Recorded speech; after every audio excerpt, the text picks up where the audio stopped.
Hi, this is Brennan from the China Import Formula. Today's tip is about finance. How do I finance my products which I'm importing from China?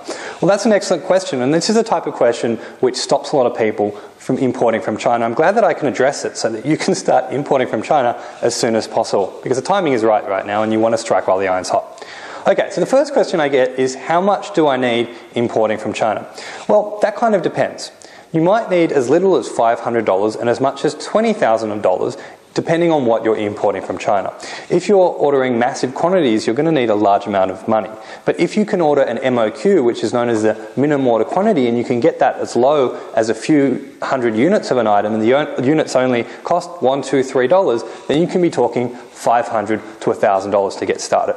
Okay, so the question is, how do you finance your goods? Well, there are different ways of raising money. The easiest and most simple way is using your own cash. Okay, so the cash that you have in the bank. Now realize that for a lot of people who don't have cash in the bank, that's not always possible. So what is the next best step? Well, a lot of people already have loans that they've arranged with a bank. It's known in many circles as a mortgage.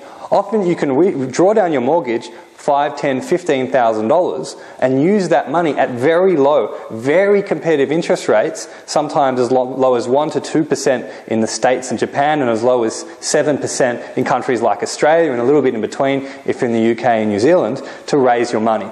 I recommend financing from your mortgage as a really good way of getting low interest loans from the bank. Okay, the other way of doing it is credit cards. This is a really bad way of doing it.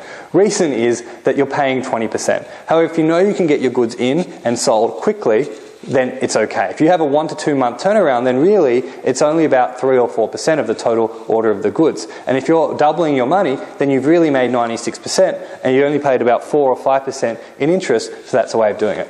However, what is the best way, the most efficient and the most fun way of actually raising money for your goods? Your customers.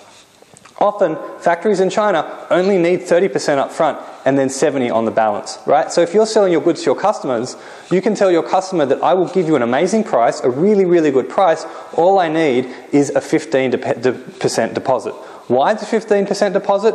Well, because you're doubling. You're charging it to your customer at double what you pay. So your 15% actually pays for 30% in China. And then when you take delivery, you can tell the customer that you only need another 35%, right? Because that 35% represents your 70%. Your customer has paid for your goods, and now when the goods come in, you've now made your profit and doubled your money. So the best way is to do it through your customers if that's possible. And always give them a reason to do it. Give them a good price, or give them exactly the specifications that they want that no one else can get, and you'll find that your customers are very happy to give you some money up front. The last thing I want to talk about in terms of finance is tax deductions. Now, a lot of people don't realize that if you're actually doing an import business and you're importing those products from China and paying for them, those are reasonable expenses under many tax laws in many countries, and you can actually deduct those costs of those goods as long as you're running a business. And that way, you're not actually losing your own money, you're losing money that you actually have to pay and get taxed back. So in the end, you're in a very good financial position after you make your profit. I'm Brennan. I hope you found that tip on financing useful, and I look forward to giving you my next tip very soon.